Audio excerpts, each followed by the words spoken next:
You have 58 minutes left, Annie. After that, your brother stops breathing. The voice on the phone was calm, almost bored, like he was ordering coffee instead of destroying my entire world. My hands shook so violently I nearly dropped the small glass vial they'd given me. Clear liquid.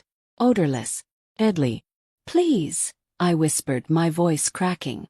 There has to be another way. I can't kill someone. Then Danny dies. Simple choice, really.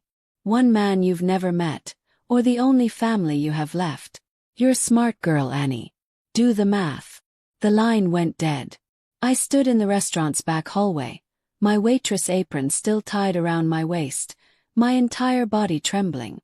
The vial felt like it weighed 1,000 pounds in my palm. Around me, the sounds of the dinner rush continued. Laughter. Clinking glasses. Normal people having normal nights while my world collapsed into impossible choices. Rafael Dario. That was the name they'd given me. Table 7. Reservation at 8. He'd order the special like he always did on Thursdays. All I had to do was add the contents of the vial to his meal before it left the kitchen. One man dies. One brother lives. I'd never even seen Rafael Dario before tonight. Didn't know what he looked like, what he'd done, why these men wanted him dead. All I knew was that 3 days ago, Danny had been grabbed outside his physical therapy appointment. They'd sent me a video of him tied to a chair, terrified. His cerebral palsy making his movements jerky and uncontrolled as he struggled against the ropes. My baby brother. 22 years old.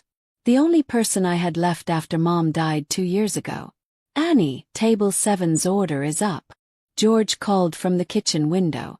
My heart stopped. I looked at the clock. 17. 55 minutes left. My feet moved on autopilot, carrying me toward the kitchen even though every cell in my body screamed to run. To grab Danny somehow and disappear. But they'd made it clear. They were watching. Always watching. Any deviation from the plan and Danny would pay the price. The plate sat under the heat lamp. Sobbuco. Risotto. Roasted vegetables arranged perfectly. A meal I'd served 100 times before. A meal that was about to become someone's last. My hand moved toward my apron pocket where I'd hidden the vial. You okay? George asked, giving me a concerned look. You look like you're gonna pass out. Fine, I managed, my voice barely audible. Just tired. He nodded and turned back to the grill, giving me a window of privacy. My fingers closed around the vial. 3 seconds. That's all it would take. Uncork it. Pour it over the risotto. The heat would mask any temperature difference. The rich sauce would hide everything. 3 seconds to save Danny's life. 3 seconds to end a stranger's. I pulled the vial out, my vision tunneling until all I could see was that plate and my shaking hand. Every moral fiber I had screamed in protest, but the image of Danny's terrified face drowned out everything else. I was all he had. His big sister. The one who'd raised him after Dad left, who'd worked 3 jobs to keep him in school, who'd held him through every seizure and doctor's appointment and moment of pain. How could I let him die to save a stranger? The vial's cork came loose with a soft pop that sounded like a gunshot in my ears. Order up for table 12, someone shouted, and I flinched so hard I nearly spilled the poison across the counter. Focus. Had to focus. 53 minutes now. I tilted the vial over the risotto, watching that clear liquid catch the kitchen lights. 1 drop. 2 drops. 3. Table 7 is getting impatient, Jessica said, breezing past me with a tray of drinks. That guy doesn't look like someone you want to keep waiting. Corked the vial. Slipped it back in my pocket. Lifted the plate with both hands because I didn't trust myself to hold it steady with one. The weight of what I'd just done hit me like a physical blow, and for a second I thought I really would pass out. A man was about to die because of me. But Danny would live. I pushed through the kitchen doors into the dining room, my legs somehow carrying me forward even though I felt like I was walking through concrete. Table 7. Corner booth. Private. Quiet. The kind of table important people requested. And then I saw him. Rafael Dario sat alone. his posture relaxed but commanding in a way that made everyone else in the room seem smaller by comparison. Dark hair perfectly styled. A black suit that probably cost more than 6 months of my rent. But it was his face that made me freeze mid-step. He was beautiful. Not handsome in a conventional way but striking. Sharp jawline, strong features, and eyes that were currently focused on his phone. Dark and intelligent, and somehow sad in a way I couldn't explain. This was the man I'd just poisoned. He looked up as I approached, and those dark eyes met mine. Something passed between us in that moment. Something electric and terrifying and completely unexpected. He looked at me like he actually saw me, not just a waitress delivering food but a real person. And I was about to kill him. "You're oh so buco," I said, my voice shaking so badly I knew he had to notice. I set the plate down in front of him, my hands trembling, my heart hammering so hard I could hear it in my ears. "Thank you," he said, and his voice was deep and smooth and kind. Actually kind. He gave me a small smile. "Long night." I couldn't speak. Couldn't breathe. I watched as he picked up his fork, as he cut into the meat with his knife. Watched as he lifted a bite toward his mouth. Risotto and sauce and poison all together. Danny's face flashed through my mind. Danny at 6, learning to walk with his leg braces. Danny at 12, crying because kids at school were cruel. Danny last month, so proud because he'd finally saved enough for a computer programming course that might help him find real work. Raphael's fork moved closer to his lips. One man I didn't know. One brother I'd die for. But as I stood there watching, something inside me shattered. Because Rafael Dario wasn't just a name anymore. He was real. He was a person who said thank you to waitresses and had sad eyes and didn't deserve to die choking on poison because dangerous men had turned me into a weapon. "Don't eat that." The words exploded out of me before I could stop them.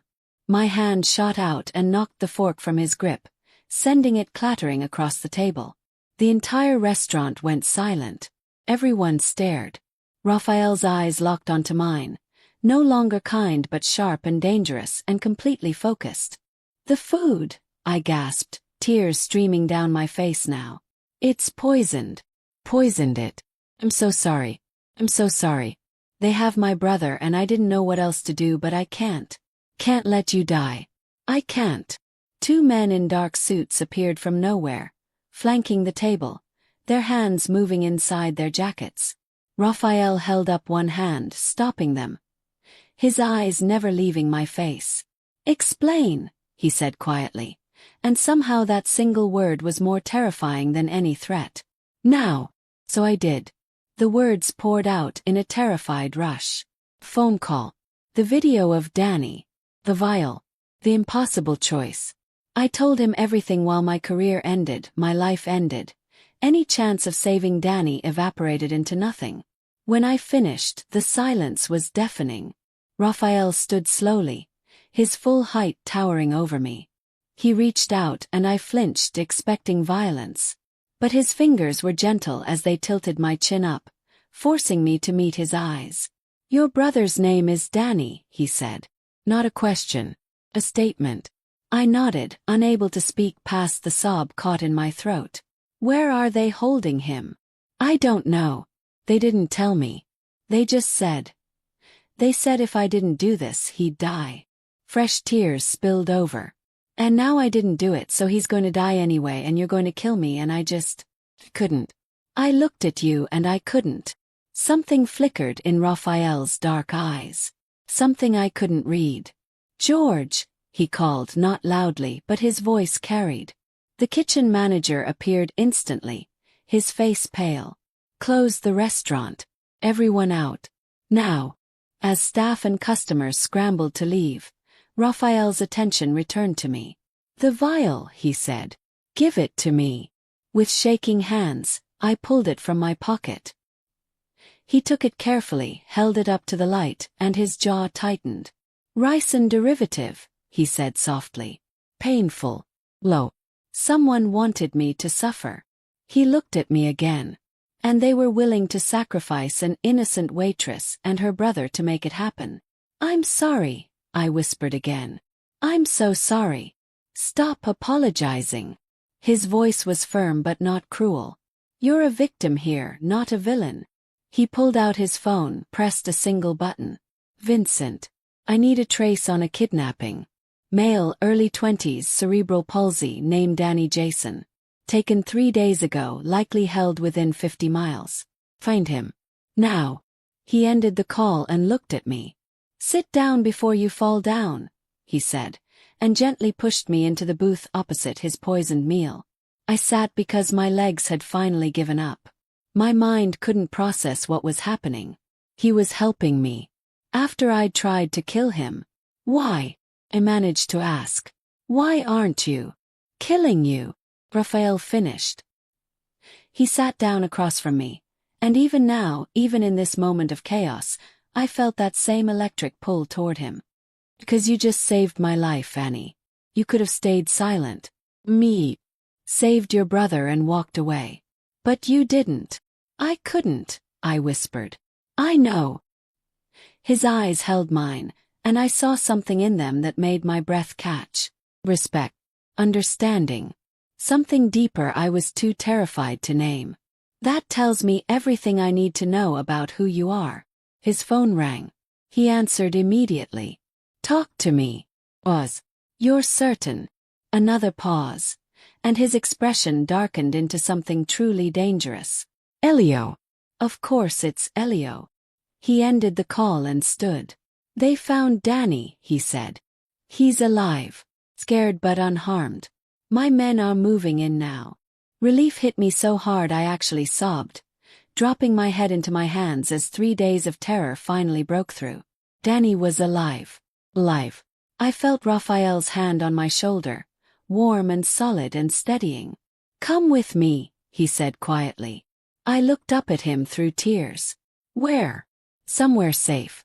Because the man who ordered this, who threatened your brother and turned you into a weapon. His eyes went cold in a way that sent shivers down my spine. He's someone I trusted, someone close to me. And when he realizes his plan failed, he'll come for you to tie up loose ends. Fear spiked through me again. My brother is already being moved to a secure location. You'll see him within the hour. But right now, Annie, your life is in immediate danger. So I'm going to ask you to do something that probably seems insane. He extended his hand to me. Trust me. I stared at his hand. This man I'd tried to poison. This stranger who had every reason to want me dead. This mafia boss whose dark eyes somehow made me feel safer than I'd felt in days. I took his hand. His fingers closed around mine, strong and warm, and as he pulled me to my feet, I felt my entire world shift on its axis. I didn't know it yet, but in that moment everything changed. Not just my life. My heart. Hey there, my wonderful friend. How's your day going? I'd love to hear your thoughts on this story so far. Drop a comment and tell me where you're watching from. Raphael led me toward the back exit where 2 black cars waited, engines running. The night air hit my face, cool and sharp, grounding me back in reality. This was really happening. I just confessed to attempted murder, and instead of ending up dead in an alley, I was being protected by the very man I'd tried to kill. As we reached the first car, Raphael's phone buzzed again. He checked it, and his expression hardened into something truly lethal. What is it? Yes. Confirmation, he said quietly. Elio Salvatore, my second in command. The man I trusted with everything. He looked at me, and I saw betrayal and rage warring in his dark eyes. He's the one who orchestrated all of this.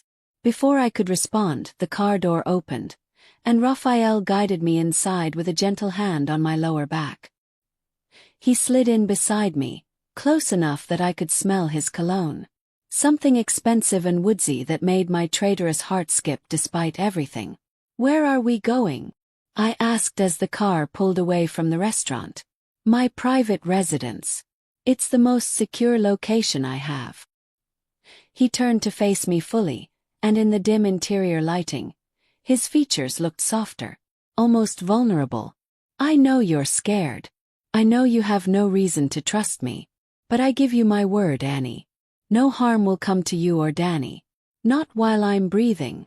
And looking into his eyes, seeing the absolute conviction there, I realized something terrifying. I believed him. The house wasn't what I expected. No gold chandeliers or marble statues. Just clean lines, warm lighting, and windows that overlooked a private garden. Felt like a home, not a fortress. Annie!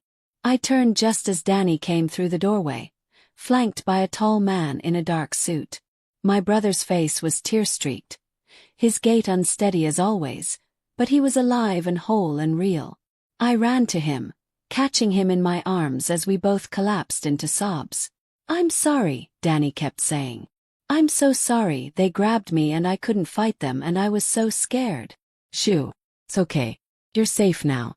"We're both safe." Over Danny's shoulder, I saw Raphael watching us with an unreadable expression. He nodded once, then quietly left the room, giving us privacy. 20 minutes later, after Danny had been settled in a guest room with food and a promise that he could sleep without fear, I found Raphael in his study. He stood by the window, a glass of whiskey in his hand, staring out at the darkness. "Thank you," I said from the doorway. "For saving him. For all of this." He turned, and the sadness I'd seen in the restaurant was back in his eyes. "Don't thank me yet. This situation is far from over." "What do you mean?"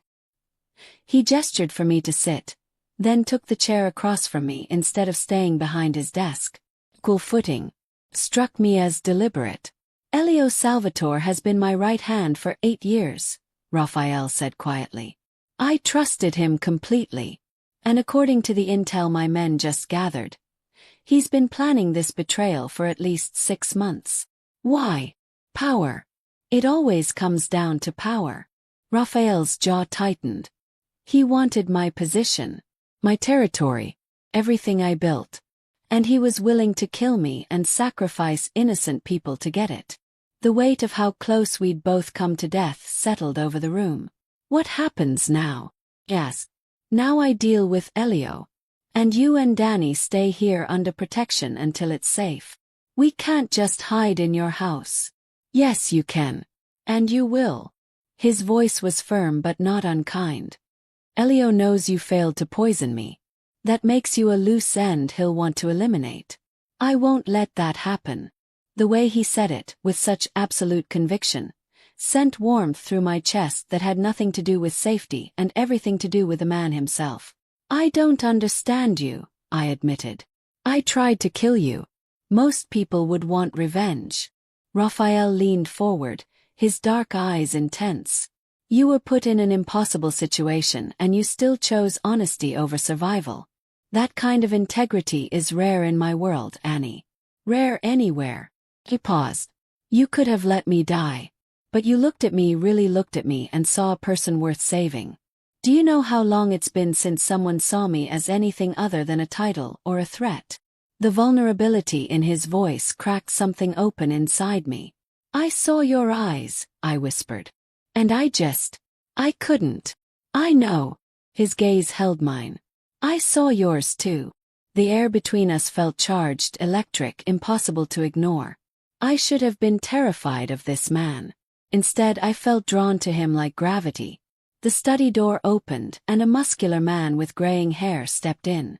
"Boss, we have a problem." Raphael's expression shifted instantly back to controlled and dangerous. "Vincent. Report." Elio's moved up his timeline. "He's calling a meeting of the family heads tomorrow night. He's going to claim you've gone unstable, that you're a liability." Vincent's eyes flicked to me briefly. "And he's telling people you've become compromised by a woman." Raphael stood slowly, his entire demeanor changing into something cold and calculating. "Let him call his meeting. I'll be there." "It could be a trap," Vincent warned. "It's definitely a trap. But Elio's mistake is thinking I don't already know that." Raphael looked at me. "Vincent will stay here tonight. Extra security on all entry points. No one gets near Annie or her brother." "You're leaving?" I asked, hating how small my voice sounded. His expression softened slightly. Just for a few hours. I need to make arrangements. I'll be back before morning. He moved toward the door, but I stood quickly, my hand catching his arm without thinking. He stopped instantly, looking down at where my fingers touched his sleeve. Be careful, I said. Please. Something flickered in his eyes. Something that made my heart race.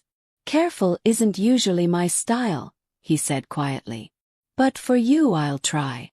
Then he was gone, and I was left standing in his study with Vincent, my hand still warm from where I'd touched Raphael's arm. He's different with you, Vincent said, startling me. The older man's face was unreadable. In 8 years, I've never seen him look at anyone the way he looks at you. We just met, I protested weakly. Doesn't matter. Some things you just know. Vincent moved toward the door. Guest room is upstairs, second on the left. You should rest. Tomorrow's going to be complicated. After he left, I stood alone in Raphael's study, surrounded by his books and his space and his scent still lingering in the air.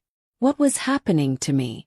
24 hours ago, I was just a waitress trying to survive. Now I was under the protection of a mafia boss who made my pulse race with just a look. A man I'd tried to poison. A man who should terrify me but instead made me feel safer than I'd felt in years. I went upstairs and checked on Danny. He was asleep, finally peaceful. I kissed his forehead and whispered another silent thank you to Raphael. In the guest room, I lay awake on sheets that were softer than anything I'd ever owned, staring at the ceiling. My phone buzzed. An unknown number. You made a mistake tonight, little waitress. Raphael can't protect you forever. When he falls, and he will fall, you'll fall with him. Sweet dreams. The message was from Elio. Had to be. My hands shook as I forwarded it to the number Raphael had given me for emergencies. His response came within seconds. I'm coming back. Lock your door. Vincent is right outside. You're safe. I promise. 20 minutes later I heard the front door open. Quiet voices. Then footsteps on the stairs. Soft knock on my door. Annie, it's me. I opened the door to find Raphael still in his suit but with his tie loosened. His hair slightly mussed like he'd been running his hands through it. He looked dangerous and worried and unfairly attractive all at once. You came back, I said. I told you I would. He held up his phone showing Elio's threat. He's trying to scare you. It won't work because I won't let him near you. You can't watch me every second. Watch me try. There was no humor in his voice, just raw determination. We stood there in my doorway, the late hour making everything feel more intimate than it should. His eyes searched my face like he was memorizing it. I should let you sleep, he said, but he didn't move. Raphael, I said quietly. Why does this feel like more than just protection? His jaw tightened. For a long moment he didn't answer. Because it is more. And that terrifies me more than any threat Elio could make. Before I could respond he stepped back. Good night, Annie. I'll be right downstairs if you need anything. He walked away and I closed the door, my heart pounding. I'd known this man for hours. But already he was becoming something I couldn't define. Something essential. Something dangerous in ways that had nothing to do with the mafia and everything to do with my heart. Morning came with Vincent knocking on my door. Boss wants to see you. Downstairs. I found Raphael in the kitchen, surprisingly domestic in dark jeans and a white shirt with the sleeves rolled up. He was making coffee, and the sight of him in something so normal made my chest ache. Sleep okay? He asked, handing me a mug. Not really. You never do. He leaned against the counter, watching me. I need to tell you what's happening tonight. I sat at the kitchen island, wrapping my hands around the warm mug. Elio's meeting is at 8. I'm going to confront him in front of the other family heads. Expose what he's done. It's the only way to end this cleanly. And if they don't believe you, then things get messy. His expression darkened. Which is why I need you to promise me something. If anything happens to me tonight, Vincent will take you and Danny to a safe house out of state. New identities. New life. Everything arranged. I stood abruptly, the chair scraping against the floor. No. You don't get to save my life and then talk about dying. Annie. No. I moved closer to him, my heart racing. You made me a promise. You said no harm would come to us while you were breathing. So you better keep breathing, Raphael. Something intense flashed in his eyes. He reached out slowly, giving me time to move away, and tucked a strand of hair behind my ear. His fingers lingered against my cheek. You're making this very difficult, he said quietly. Making what difficult? Keeping my distance. Staying professional. Remembering all the reasons this is a terrible idea. My breath caught. This. You know what I mean. Don't pretend you don't feel it too. He was right. I did feel it. This impossible pull between us that made no logical sense but felt more real than anything I'd experienced. I've known you for less than 24 hours, I whispered. I know. Doesn't change anything. His thumb brushed across my cheekbone. I looked at you last night in that restaurant and something just clicked. Like recognition. Like I'd been waiting for you without knowing it. That's crazy. Probably. His lips quirked into an almost smile. My life is already crazy. What's one more impossible thing? I should have stepped back. Should have remembered who he was, what his world contained, how dangerous this all was. Instead, I leaned into his touch. I'm terrified, I admitted. Of me. Of how much I already care whether you come back tonight. Raphael's eyes darkened with something that made heat pool in my stomach. He leaned closer, his forehead almost touching mine. Annie, I need you to understand something. My world is violence and betrayal and darkness. You're the first light I've seen in years. But bringing you into this life, even temporarily, it's selfish. You deserve better than. Kissed him. I didn't plan it, didn't think it through. I just rose on my toes and pressed my lips to his, cutting off his self-deprecation with action instead of words. For one heartbeat, he went completely still. Then his arms came around me, pulling me close as he kissed me back with an intensity that stole my breath. His lips were firm and warm and perfect. One hand tangled in my hair while the other pressed against the small of my back, holding me against him like I was precious. Like I was his. When we finally broke apart, both breathing hard. His eyes were nearly black with desire. That was. He started. A terrible idea. Finished. The best terrible idea I've ever experienced. He kissed me again, softer this time. Tender. But it doesn't change tonight. I still have to face Elio. Then I'm coming with you. Absolutely not. Raphael, he used me to get to you. I deserve to face him too. It's too dangerous. My whole life became dangerous the moment they grabbed Danny. At least let me stand beside you when you end this. He studied my face for a long moment, and I saw the war happening behind his eyes. Protection versus respect. Safety versus partnership. If I let you come, you stay by my side every second. Vincent and 3 other guards around you at all times. And if I say run, you run. No arguments. Deal. Deal. He pulled me close again, resting his chin on top of my head. You're going to be the death of me, Annie Jason. Not if I can help it. The rest of the day passed in tense preparation. Raphael made calls, gave orders, planned strategy. I spent time with Danny, who seemed better after a full night's sleep and real food. I like him, Danny said, watching through the window as Raphael talked with his men outside. He's scary, but he looks at you like you're important. We barely know each other, Danny. So, Mom always said when you know. She knew with Dad after 2 days. And look how that turned out. Yeah, but she always said those 2 days were worth it. That having us was worth it. Danny looked at me seriously, more grown up than his 22 years. You spend so much time taking care of me, Annie. Maybe it's okay to let someone take care of you for once. I hugged him tight, blinking back tears. By 7:30, I was dressed in simple black pants and a dark sweater that one of Raphael's staff had brought. Nothing fancy. Nothing that screamed Target. Raphael appeared in my doorway in a full black suit, and my mouth went dry. He looked every inch the powerful boss he was. Dangerous, commanding, untouchable, until his eyes landed on me and softened just slightly. "Ready?" he asked. "No. But let's do this anyway." He held out his hand. Took it. In the car, surrounded by security, Raphael kept my hand in his thumb tracing patterns on my palm.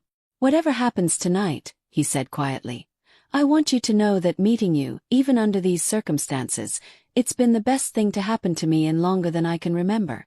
Don't talk like you're saying goodbye. I'm not. I'm saying hello. Possibility. To something real." He lifted my hand and kissed my knuckles. "To you." The car pulled up to a warehouse on the outskirts of the city. Expensive cars lined the street. Men in suits stood guard at every entrance. This was Raphael's world. Power and danger and calculated moves. And I was about to walk into the heart of it. Vincent opened our door. Raphael stepped out first, then helped me out, keeping me close to his side. Every eye turned to us. Whispers started immediately. Raphael's hand pressed against my lower back as we walked inside. A possessive gesture that sent clear messages to everyone watching. The warehouse had been converted into a meeting space. A large round table. Chairs filled with older men who radiated authority and threat. And at the far end, standing with a confident smile that made my skin crawl, was Elio Salvatore. He was handsome in a polished way. Slick back hair. Perfect suit. Cold eyes that landed on me with recognition and contempt. "Raphael," he said smoothly. "And you brought the waitress. How? Unexpected."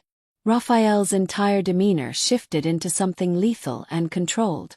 "Elio, we need to talk about your recent activities. All of us."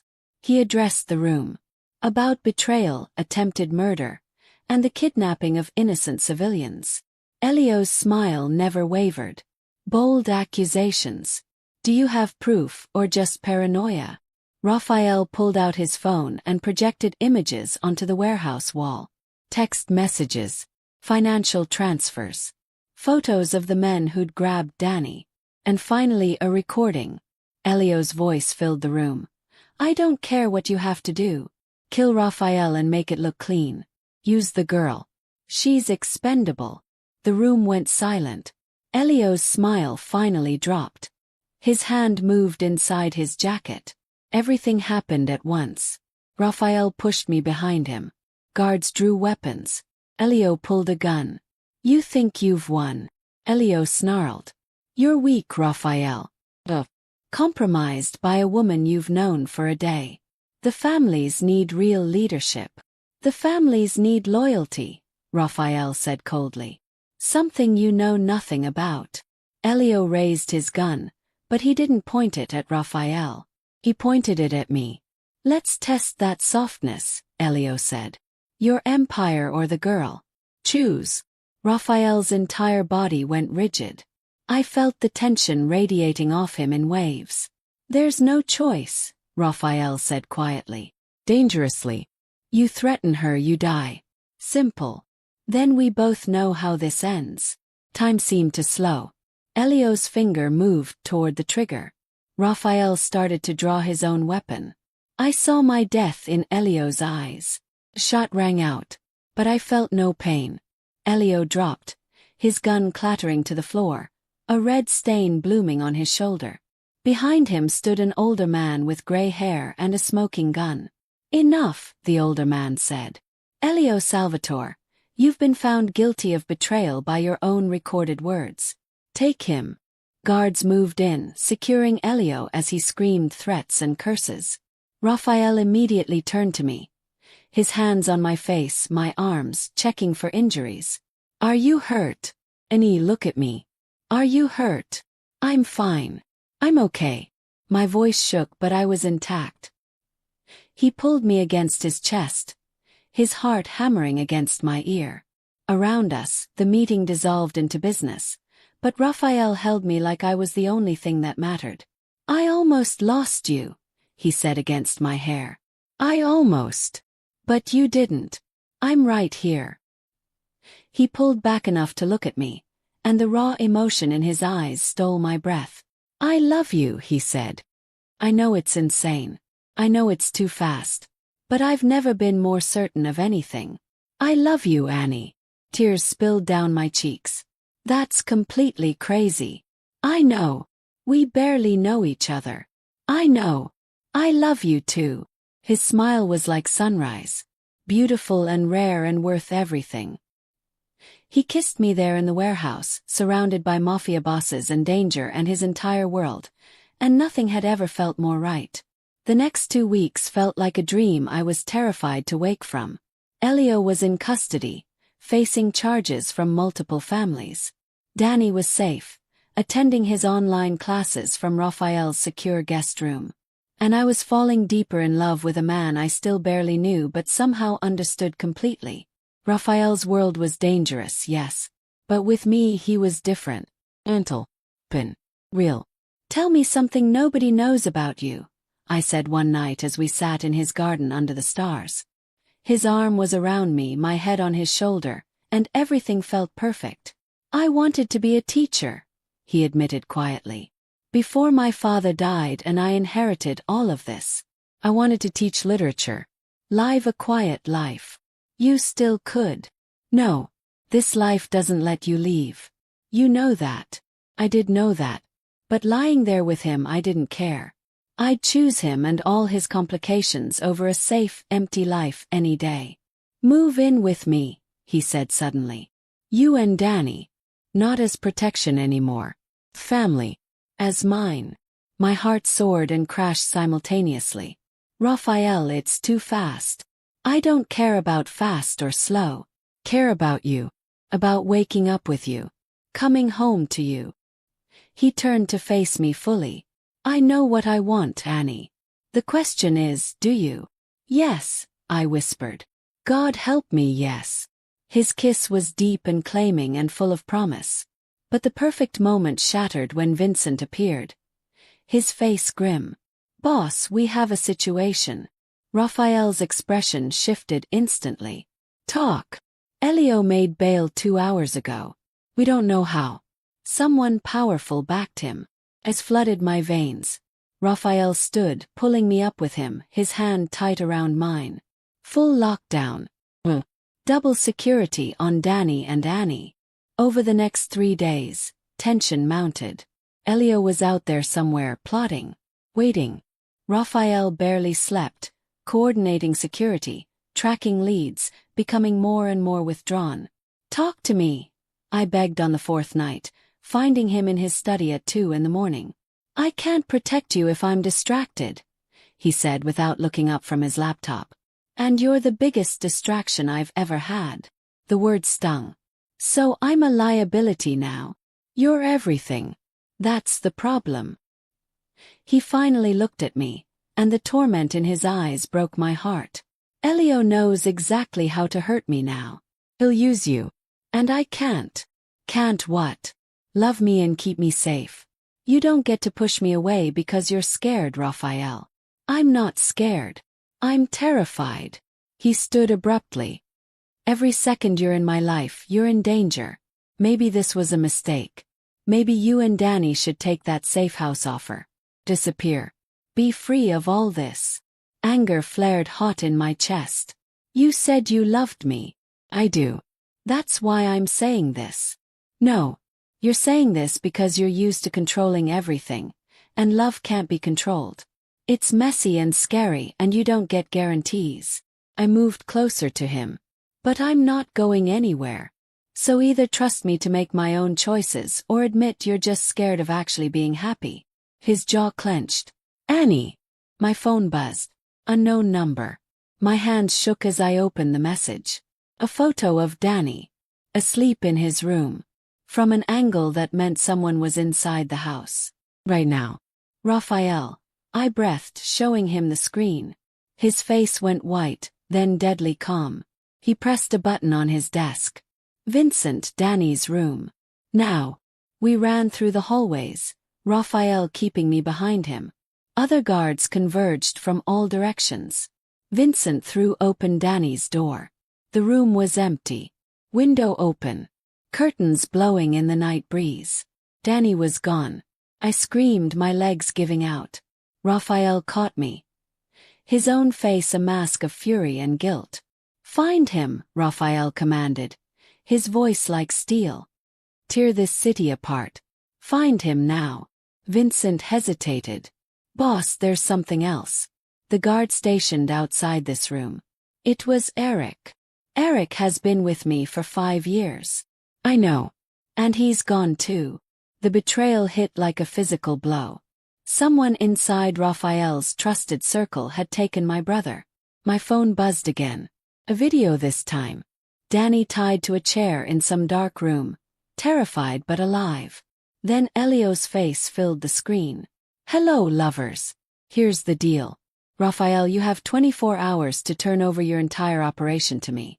Every business, every territory, every asset. Sign it all over legally and publicly. Do that and the boy lives. Refuse, and I'll send him back to his sister in pieces." The video ended with Elio's cold smile. I couldn't breathe. Couldn't think. This was my worst nightmare. Raphael's arms came around me, holding me as I shattered. "I'll give him everything," Raphael said quietly. "I don't care about any of it. I'll give him the whole empire if it means Danny lives. He'll kill you the moment you sign. Probably. But Danny will be safe. That's what matters." I pulled back to look at him, tears streaming down my face. "No. I can't lose both of you. There has to be another way." "There isn't. Not one that guarantees Danny's safety." Raphael cupped my face gently. "I told you. You're everything to me. That includes your brother. I'll trade my whole world for his life without hesitation. Raphael, please. This is my fault. I brought you into this. I made you a target. Let me fix it." Vincent cleared his throat. "Boss, there might be another option. It's risky. Really risky. But if it works, we get Danny back and end Elio permanently." Raphael's eyes sharpened. "I'm listening." As Vincent laid out a dangerous, nearly impossible plan, I realized something. This was Raphael's world. Calculated risks. Life or death stakes. Sacrifice and strategy. And I just stepped fully into it, no going back. "I'm part of this plan," I said firmly when Vincent finished. "Whatever it is, I'm in." "Absolutely not," Raphael said immediately. "It's my brother. My choice. You don't get to sideline me.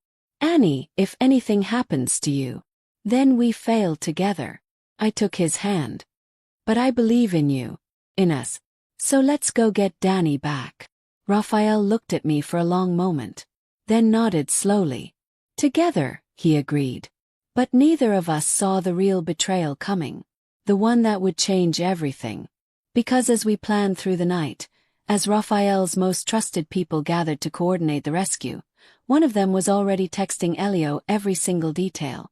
And we wouldn't discover who until it was almost too late. The next 2 weeks felt like a dream I was terrified to wake from. Elio was in custody, facing charges from multiple families. Danny was safe, attending his online classes from Raphael's secure guest room. And I was falling deeper in love with a man I still barely knew but somehow understood completely. Raphael's world was dangerous, yes. But with me he was different. Gentle.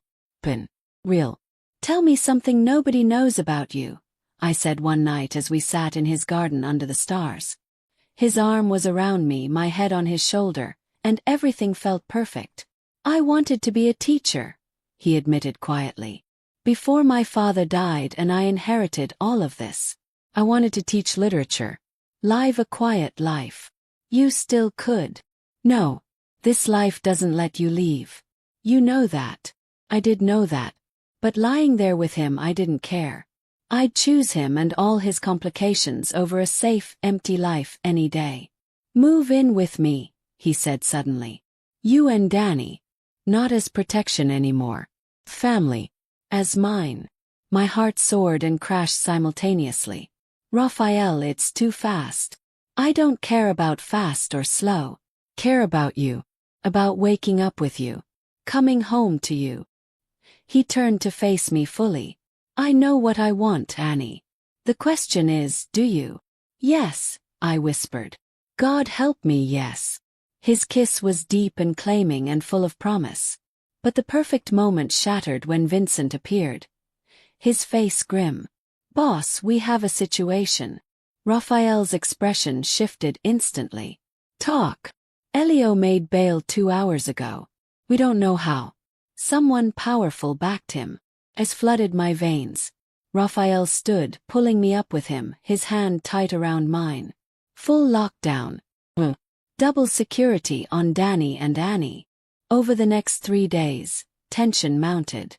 Elio was out there somewhere, plotting, waiting. Raphael barely slept, coordinating security, tracking leads, becoming more and more withdrawn. Talk to me, I begged on the 4th night, finding him in his study at 2 in the morning. I can't protect you if I'm distracted, he said without looking up from his laptop. And you're the biggest distraction I've ever had. The word stung. So I'm a liability now. You're everything. That's the problem. He finally looked at me, and the torment in his eyes broke my heart. Elio knows exactly how to hurt me now. He'll use you. And I can't. Can't what? Love me and keep me safe. You don't get to push me away because you're scared, Raphael. I'm not scared. I'm terrified. He stood abruptly. Every second you're in my life, you're in danger. Maybe this was a mistake. Maybe you and Danny should take that safe house offer. Disappear. Be free of all this. Anger flared hot in my chest. You said you loved me. I do. That's why I'm saying this. No. You're saying this because you're used to controlling everything, and love can't be controlled. It's messy and scary and you don't get guarantees. I moved closer to him. But I'm not going anywhere. So either trust me to make my own choices or admit you're just scared of actually being happy. His jaw clenched. Annie! My phone buzzed. Unknown number. My hands shook as I opened the message. A photo of Danny. Asleep in his room. From an angle that meant someone was inside the house. Right now.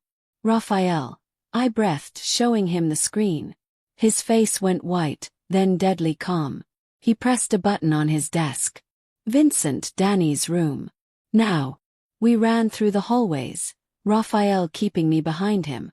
Other guards converged from all directions. Vincent threw open Danny's door. The room was empty. Window open. Curtains blowing in the night breeze. Danny was gone. I screamed, my legs giving out. Raphael caught me. His own face a mask of fury and guilt. Find him, Raphael commanded. His voice like steel. Tear this city apart. Find him now. Vincent hesitated. Boss, there's something else. The guard stationed outside this room. It was Eric. Eric has been with me for 5 years. I know. And he's gone too. The betrayal hit like a physical blow. Someone inside Raphael's trusted circle had taken my brother. My phone buzzed again. A video this time. Danny tied to a chair in some dark room, terrified but alive. Then Elio's face filled the screen. Hello, lovers. Here's the deal. Raphael, you have 24 hours to turn over your entire operation to me. Every business, every territory, every asset. Sign it all over legally and publicly. Do that and the boy lives. Refuse, and I'll send him back to his sister in pieces. The video ended with Elio's cold smile. I couldn't breathe. Couldn't think. This was my worst nightmare. Raphael's arms came around me, holding me as I shattered. I'll give him everything, Raphael said quietly. I don't care about any of it. I'll give him the whole empire if it means Danny lives. He'll kill you the moment you sign. Probably. But Danny will be safe. That's what matters. I pulled back to look at him, tears streaming down my face. No. I can't lose both of you. There has to be another way. There isn't. Not one that guarantees Danny's safety. Raphael cupped my face gently. I told you. You're everything to me. That includes your brother. I'll trade my whole world for his life without hesitation. Raphael, please. This is my fault. I brought you into this. I made you a target. Let me fix it. Vincent cleared his throat. Boss, there might be another option. It's risky. Really risky. But if it works, we get Danny back and end Elio permanently. Raphael's eyes sharpened. I'm listening. As Vincent laid out a dangerous, nearly impossible plan, I realized something. This was Raphael's world. Calculated risks, life or death stakes, sacrifice and strategy. And I just stepped fully into it, no going back. I'm part of this plan, I said firmly when Vincent finished. Whatever it is, I'm in. Absolutely not, Raphael said immediately. It's my brother. My choice. You don't get to sideline me. Annie, if anything happens to you, then we fail together. I took his hand. But I believe in you. In us. So let's go get Danny back. Raphael looked at me for a long moment. Then nodded slowly. Together, he agreed. But neither of us saw the real betrayal coming. The one that would change everything. Because as we planned through the night, as Raphael's most trusted people gathered to coordinate the rescue, one of them was already texting Elio every single detail. And we wouldn't discover who until it was almost too late. Raphael woke 3 days later. His eyes opened slowly, unfocused at first, then finding me in the chair beside his bed. I hadn't left except for brief bathroom breaks. Danny brought me food I barely touched. Agent Morrison came with updates I barely heard. All that mattered was Raphael breathing. Annie, he rasped. His voice rough from the breathing tube they'd removed that morning. I was at his side instantly, my hand covering his. I'm here. You're okay. You're going to be okay. Danny. Safe. Completely safe. He's down in the cafeteria. Relief flooded his face. Then pain as he tried to shift. Don't move. You were shot, you idiot. You jumped in front of a bullet. Would do it again. His eyes locked on mine. 1,000 times over. Tears spilled down my cheeks. You could have died. Better me than you. His thumb brushed weakly across my knuckles. Always better me than you. I wanted to be angry at his sacrifice, but looking at his pale face, the monitors tracking his fragile recovery, I could only feel grateful he was alive. Agent Morrison told me what you did. That you'd been working with the FBI. That you gave up everything. Raphael's jaw tightened. Had to. Was the only way to guarantee your safety. Elio would have never stopped coming for you otherwise. But your entire organization is gone. Dismantled. My assets frozen pending investigation. My reputation destroyed. He looked away from me. I have nothing left to offer you, Annie. No protection. No money. No power. Just a man with enemies and a target on his back. The defeat in his voice broke my heart. Look at me. I waited until his dark eyes met mine. I never wanted your money or your power. I wanted you. Just you. I'm nobody now. You're everything to me. Don't you get that? He was quiet for a long moment. When he spoke again, his voice was thick with emotion. I killed people, Annie. Before all this. Before you. I made choices that haunt me. Built an empire on fear and violence. That blood doesn't wash off just because I helped the FBI. I know who you were. I'm choosing who you are now. And who am I now? A man with nothing. No future. No plan. I squeezed his hand.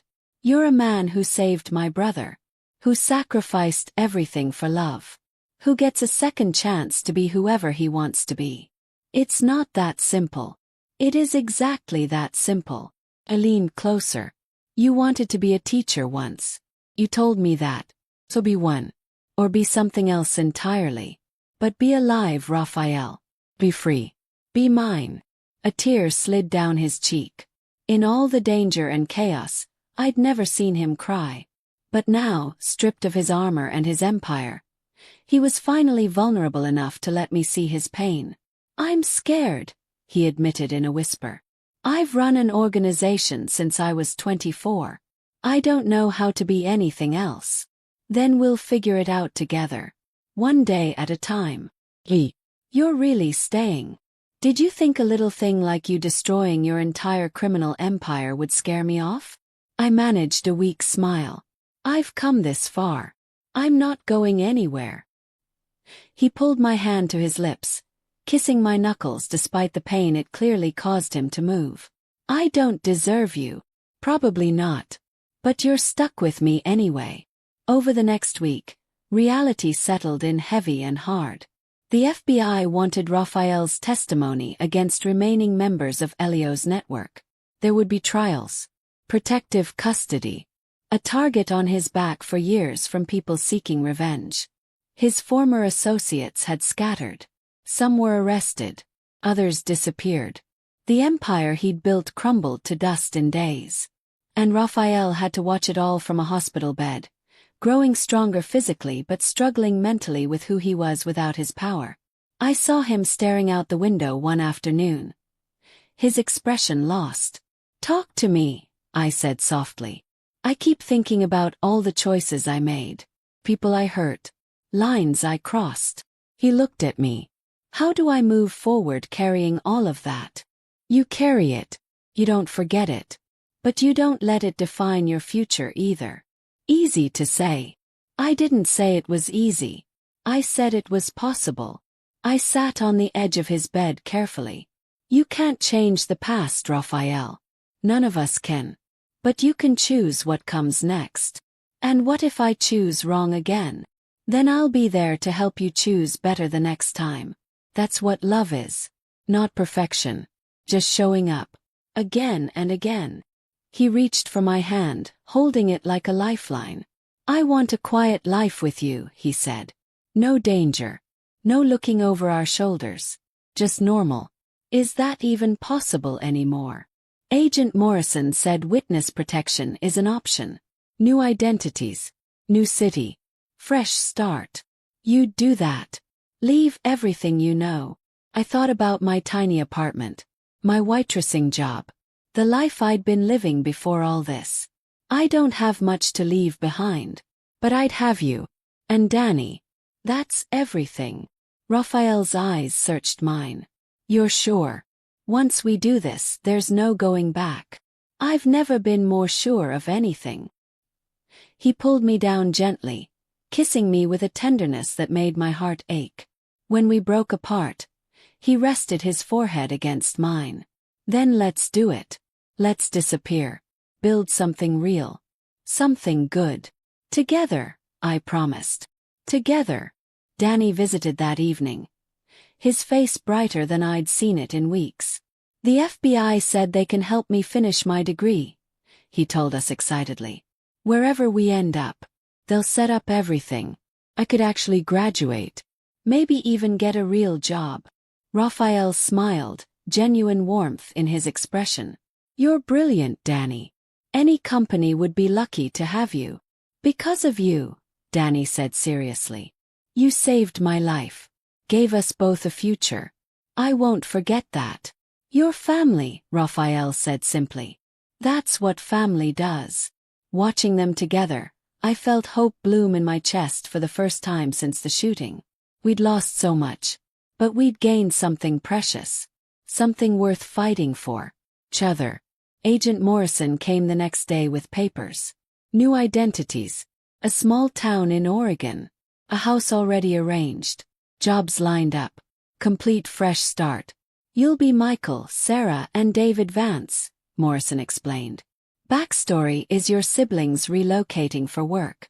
We've created full histories. Documents. Everything you need." Raphael stared at the papers. "Michael Vance. No more Raphael Dario. That man is dead," Morrison said bluntly. "For your safety and theirs, he has to stay dead. Can you do that?" Raphael looked at me, at Danny, then back at the agent. "Yes, I can do that." Because the man he'd been, the empire he'd built, the power he'd wielded. None of it mattered anymore. What mattered was the woman holding his hand and the chance to become someone worthy of her love. The cost had been everything. But looking at our future spread out in false documents and new names, Raphael realized he'd actually gained more than he'd lost. He'd gained himself back. We had 48 hours before the FBI moved us to Oregon. 48 hours to say goodbye to our old lives and step into new ones. Raphael was released from the hospital on day 1. He moved carefully, still healing but stronger. We went to my tiny apartment so I could pack the few things I wanted to keep. Photos of Mom. Danny's childhood drawings. Small memories of a life that was ending. Raphael stood by the window, looking out at the street below with the watchful tension of a man who'd spent years expecting threats. "You can relax," I said gently. "Elio's in prison. Vincent too. It's over." "Old habits," he murmured. Then his body went rigid. "Annie, get away from the window. Now." The urgency in his voice sent ice through my veins. I moved instantly. "What is it?" "Black sedan. 2 men inside. They've been circling the block for 10 minutes. His jaw clenched. "Someone knows we're here." He pulled out the phone Agent Morrison had given him, dialing quickly. "We've got a problem. Possible tail on Annie's apartment." He listened, his face darkening. "Understood. We're moving now." He hung up and turned to me. "We need to leave. The FBI is sending backup, but we can't wait. Who would know we're here? Anyone with enough money to buy information from the wrong people." He grabbed my half-packed bag. "I made a lot of enemies, Annie. Not all of them are locked up." We made it to the stairwell before we heard footsteps below. Heavy, purposeful, coming up fast. Raphael grabbed my hand and pulled me upward instead. "Roof. Go." We climbed 4 flights, my heart hammering. Behind us, the footsteps quickened. Raphael pushed open the roof door and pulled me through, scanning our surroundings. "There," he said, pointing to the adjacent building. 3-foot gap between rooftops. "Can you jump that? Are you insane? You were shot 2 weeks ago." "I'll make it. You first. Run and jump. I'll be right behind you." The roof door below us slammed open. I ran and jumped, my stomach dropping during that brief moment of flight before I landed hard on the other roof. I turned back to see Raphael facing 2 large men who'd emerged from the stairwell. "Raphael Dario," one of them said. "You're a hard man to kill." "Who sent you?" Raphael asked calmly, despite having no weapon, no backup, and a barely healed gunshot wound. "Does it matter? You betrayed the families. Worked with the feds. That has consequences." The man drew a gun. Raphael moved. Even injured, his training kicked in. He grabbed the man's wrist, twisted, used his momentum against him. The gun fired into the air as both men grappled. The second man moved toward them, but I screamed, "Raphael, behind you!" Raphael ducked, and the second man's punch hit the first instead. In the chaos, Raphael grabbed the dropped gun and pointed it at both men. "Stop. Now." They froze. "Here's what's going to happen," Raphael said. His voice deadly calm despite his heavy breathing. "You're going to tell me who sent you. Then you're going to leave and tell them that Raphael Dario is dead. That you finished the job. Can you do that? And why would we lie for you? Because I'm giving you a chance to walk away. Most people don't get that from me. Take it." The men exchanged glances. One nodded slowly. "Luca Moretti sent us. Said you needed to pay for what you did to the organization. Tell Luca he can have the organization. All of it. I'm out. Completely out. Not a threat to anyone anymore." "He won't believe that." "Then make him believe it." Raphael's finger moved closer to the trigger. "Or I can send a more permanent message. Your choice." The first man held up his hands. "We'll deliver the message. You have my word. Get out of here." They backed toward the stairwell, then disappeared. Raphael immediately dropped the gun and grabbed the edge of the roof, his face pale. The fight had cost him. I could see blood seeping through his shirt. You tore your stitches, I said, rushing to him. I'm fine. We need to move. But his legs gave out. I caught him as best I could, lowering him to the roof surface. His shirt was soaked with blood. We need an ambulance. No hospitals. They'll find us there. He gripped my hand. Call Morrison. Safe house. Now. I made the call with shaking fingers. Morrison promised 15 minutes. They felt like hours. Raphael leaned against me, his breathing labored. I'm sorry. Can't seem to stop bleeding around you. Don't joke. This isn't funny. Little bit funny. He coughed, wincing. Wanted to give you a quiet life. Keep giving you violence instead. You gave me your life. Twice now. That's more than enough. His hand found my face, thumb brushing my cheek. After tomorrow it's done. New names. New life. No more looking over shoulders. I promise. You can't promise that. Watch me. His eyes locked on mine with fierce determination. I've spent 15 years in the darkness, Annie. Hurting people. Building empires on fear. But you're my light. My way out. And I will burn down anyone and anything that threatens our future. That's not a promise. That's a fact. The intensity in his voice, the absolute conviction, sent shivers through me. I love you, I whispered. Love you more. Love you enough to become someone worthy of you. FBI vehicles arrived 12 minutes later.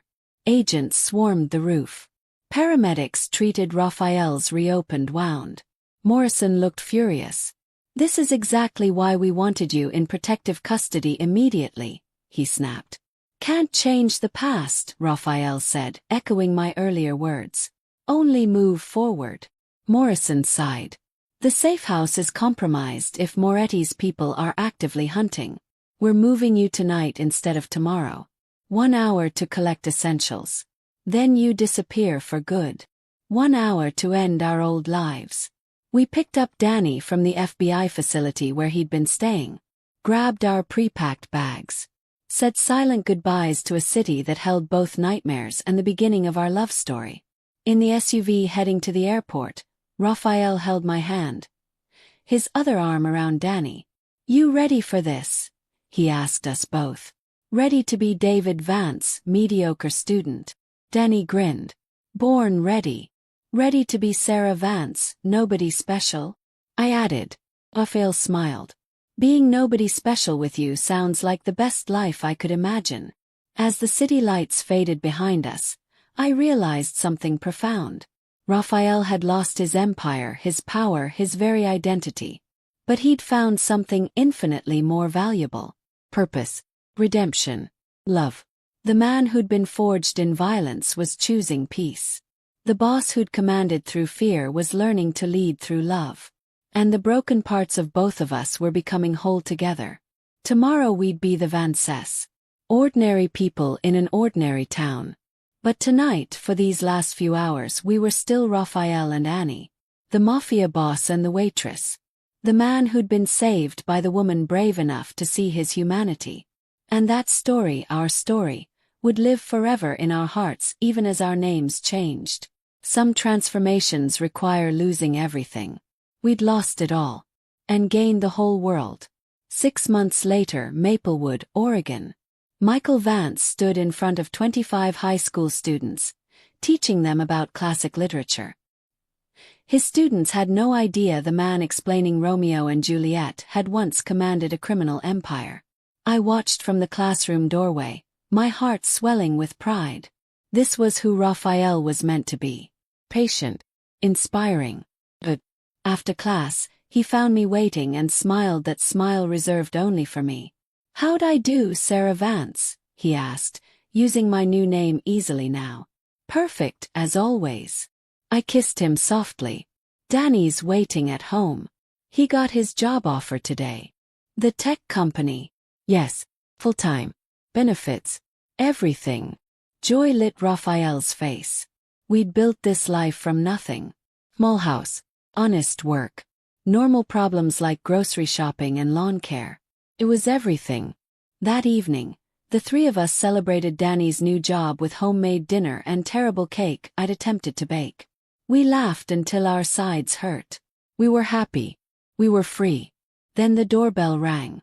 Raphael's entire body went tense. Old instincts. We never got unexpected visitors. "Stay here," he said quietly, moving toward the door. Through the peephole, then he went completely still. When he opened the door, I understood why. Agent Morrison stood there. And behind him, a thin man in an expensive suit I didn't recognize. "Michael, we need to talk," Morrison said, using Raphael's new name deliberately.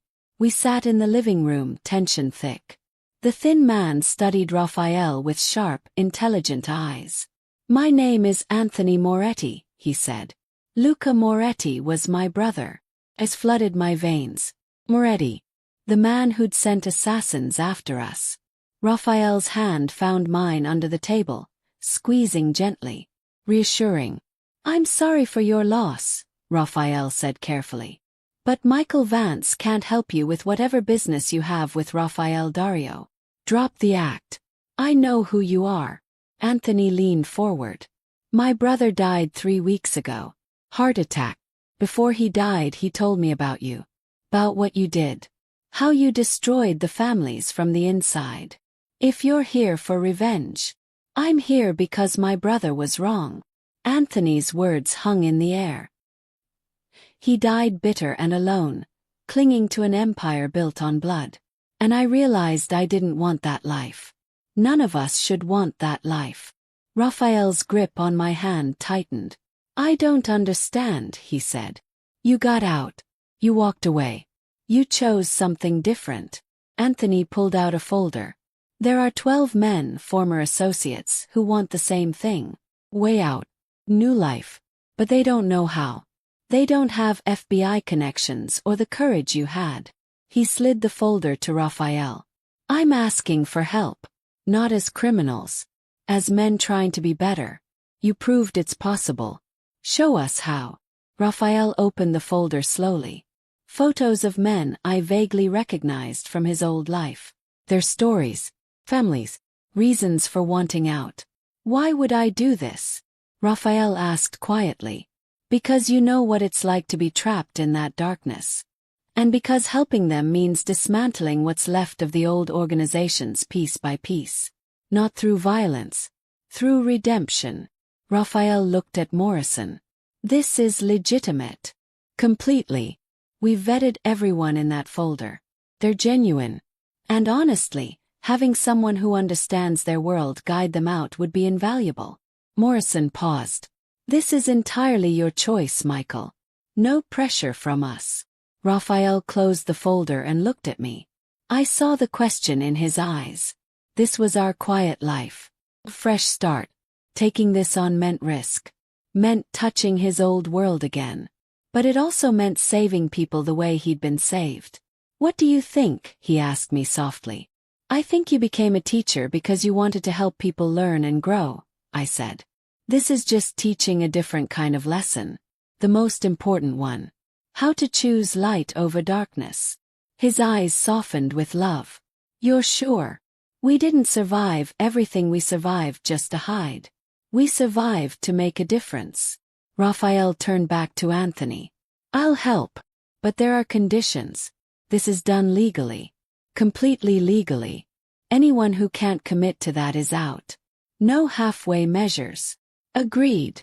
And my family stays protected. Always. You have my word." Raphael nodded slowly. "Then let's give these men their lives back." Over the next 3 months, Raphael worked with the FBI and the 12 men who wanted out. He met with them individually, shared his story, showed them the peace he'd found in ordinary life. One by one they took plea deals, testified, cooperated, dismantled the remaining criminal networks from the inside. It was dangerous work. There were threats, close calls, moments I feared we'd lose everything again. But Raphael was different now. He didn't fight with violence. He fought with truth, with example, with the living proof that change was possible. And it worked. By month 4, all 12 men were in witness protection programs. Starting fresh. Building new lives. The old families collapsed entirely. Not through bloodshed but through exodus. Men choosing freedom over power. Raphael came home one evening and pulled me into his arms, burying his face in my hair. "It's done," he whispered. "Really done. The FBI confirmed. Every major organization in the region is dissolved. It's over." I held him tight, feeling the tension drain from his body. "You did it. You really did it. We did it. None of this happens without you. Without your belief that I could be better." He pulled back and dropped to one knee. My breath caught. "Annie Jason, Sarah Vance, whatever name we're using," he said with a soft smile, pulling out a simple ring. "You saved my life in every way a person can be saved. You saw humanity in a monster. You chose love over fear. And you gave me a future worth living. Will you marry me?" Tears streamed down my face. "Yes. 1,000 times yes." He slid the ring on my finger and kissed me with a tenderness that still made my heart race after all these months. Danny cheered from the kitchen doorway where he'd been watching. "Finally. I was wondering when you'd ask her." We laughed, the three of us coming together in a hug, a family forged not by blood but by choice and sacrifice and love. That night, lying in Raphael's arms, I thought about how far we'd come. From a poisoned meal to a proposal. From a mafia boss and a waitress to Michael and Sarah Vance. Ordinary people building an extraordinary love. From darkness to light. "What are you thinking?" Raphael murmured against my hair. "That I'd do it all again. Every terrifying moment. Because it led me to you. Even the part where you tried to kill me. Especially that part. Best worst decision I ever made." He laughed, the sound rich and free. "Love you, Annie. Love you, Raphael." We'd stopped using our real names months ago. But in private, in moments like this, we remembered who we'd been. Not to cling to the past. But to honor how far we'd come. The mafia boss who chose redemption. The waitress who chose courage. Together we changed everything. And our story was just beginning. 1 year later. The small chapel in Maplewood was filled with people who knew us as Michael and Sarah Vance. Fellow teachers. Danny's co-workers. Neighbors who'd become friends. Normal people living normal lives. Agent Morrison sat in the back, a quiet guardian watching over the new life he'd helped create. I wore a simple white dress. Nothing fancy. Nothing that cost a fortune. Just something that made Raphael's eyes light up when I walked down the aisle toward him. Danny stood beside Raphael as best man, proud and healthy and thriving in ways I'd once thought impossible. Raphael looked handsome in a gray suit. His dark eyes locked on mine with an intensity that still made my knees weak. When I reached him, he took my hands and whispered, "Most beautiful thing I've ever seen." The ceremony was simple, traditional, perfect. When the officiant said, "You may kiss your bride," Raphael cupped my face gently and kissed me like I was his entire world. 'Cause I was. And he was mine. At the small reception in our backyard, Danny gave a toast that made everyone laugh and cry. "My sister has spent her whole life taking care of me," he said. "And I watched her forget to take care of herself. Until she met Michael. He taught her that love doesn't mean sacrificing yourself. Means building each other up.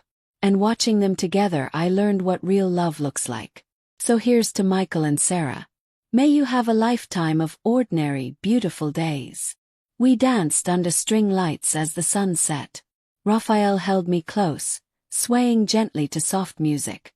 "Happy?" he asked. "Incredibly. You. More than I ever thought possible." He kissed my forehead. "Sometimes I wake up and can't believe this is real. That I get to have this. Have you? You earned it. Every bit of it. We earned it." He pulled back to look at me. Together. As the evening wound down and guests began leaving, Raphael and I stood in our small garden. His arms around me from behind, both of us watching the stars. "Do you ever miss it?" I asked quietly. "The power. The control. Who you were." He was quiet for a long moment. Sometimes I miss the certainty, always knowing my place in the world. But then I remember that certainty came with blood and fear and loneliness. This life, this uncertainty, this ordinary existence. It's infinitely better because it's real. It's mine. Ours. No regrets. Only one. He turned me to face him. That I didn't find you sooner. That I wasted so many years in the darkness. You found me exactly when you were supposed to. We saved each other. He smiled, that rare, genuine smile that transformed his entire face. Yeah, we did. 2 months later, I stood in a familiar place that now felt like a lifetime ago. The restaurant where I'd worked. Where everything had changed. Had new owners now. New staff. But they'd agreed to let me visit for closure. I stood where table 7 used to be, remembering that impossible night. The vial in my pocket. Terror. The moment I'd looked into Raphael's eyes and couldn't go through with murder. Strange being back here. Raphael's voice came from behind me. I turned to find him in the doorway, hands in his pockets, looking relaxed and whole. Very strange. Feels like a different person lived that night. In a way, 2 different people did. He came to stand beside me. I was so dead inside back then. Going through motions. Existing but not living. And then this brave, terrified waitress knocked a plate out of my hand and everything changed. I was so scared. You were magnificent. Are magnificent. He took my hand. You know what I think about sometimes? If you hadn't shouted, if you'd let me eat that meal, everything we have now never would have existed. Don't. I can't think about that. I just mean that one moment of courage, one choice to do the right thing even when it cost you everything, that changed both our lives. Changed a lot of lives, actually. Those 12 men and their families. They're free because you taught me that redemption was possible. I leaned into him. We taught each other. We stood there in the empty restaurant for a few more minutes, honoring what had happened here. The death of who we'd been and the birth of who we'd become. Then we walked out together into the sunlight. Life continued in its beautiful, ordinary way. Raphael taught literature and coached the debate team. I went back to school, studying social work, wanting to help people the way we'd been helped. Danny got promoted. Started dating a kind woman from his office. Talked about moving into his own place, though we assured him there was no rush. We had movie nights and Sunday dinners. We argued about whose turn it was to do dishes. We made love and made plans and made a life worth living. The scars remained. Raphael still woke sometimes from nightmares about his old life. I still flinched at unexpected knocks on the door. We both carried the weight of what we'd survived. But we carried it together. On our first anniversary, Raphael took me to the coast. We walked on the beach at sunset, hand in hand, talking about everything and nothing. I want to tell you something, he said as we sat on a piece of driftwood watching the waves. Anthony Moretti called yesterday. My body tensed. And 3 more men want out. Men from organizations in different cities. Word is spreading that there's a path to redemption. They're asking if I'll help. What did you tell him? Raphael looked at me, his dark eyes serious. That I needed to talk to my wife first. This is our life, Annie. Peace. I won't risk it without you. I thought about those men. Trapped like Raphael had been. Wanting escape but not knowing how. How long would it take? Few months maybe. Mostly phone calls and meetings with FBI. Low risk. But still touching that world. Then we do it. We keep doing it until every person who wants out has a chance. You're sure? You're Michael Vance, high school English teacher and secret guide to redemption. I'm kind of in awe of you. I kissed him softly. Let's keep changing lives. Together. His smile was radiant. Have I mentioned I love you? Once or twice. But I never get tired of hearing it. Good. Because I plan on saying it for the next 60 years. As the sun dipped below the horizon, painting the sky in shades of gold and pink, I rested my head on Raphael's shoulder and felt completely at peace. We'd survived an impossible love story. Violence and betrayal. loss and sacrifice. But we'd emerged on the other side stronger. Better. Whole. The Mafia boss and the waitress were gone. In their place were Michael and Sarah Vance. Ordinary people doing extraordinary things in quiet ways. Saving lives. Building futures. Loving fiercely. And somewhere out there, another person trapped in darkness was hearing about a man who'd walked away from an empire for love. Another life waiting to be changed. Another story waiting to begin. But that was for tomorrow. Tonight I had everything I needed right here. Raphael's hand in mine. The sound of waves. The promise of forever. Ready to go home? Raphael asked softly. I looked up at him, at the man who'd sacrificed everything for love. Who chose me every single day. With you. Always. Thank you so much for joining me on Annie and Raphael's incredible journey. If this story touched your heart, I'd absolutely love to hear from you in the comments below. What was your favorite moment? Did you see the twists coming? And most importantly, do you believe in second chances and the power of love to transform even the darkest hearts? Please don't forget to give this video a thumbs up if you enjoyed it, and subscribe to the channel for more emotional stories that will keep you on the edge of your seat. Share this with someone who believes in love, redemption, and the courage to choose what's right even when it costs you everything. Until next time, my wonderful friends, remember that it's never too late to change your story. Thank you for spending this time with me. I'll see you in the next one.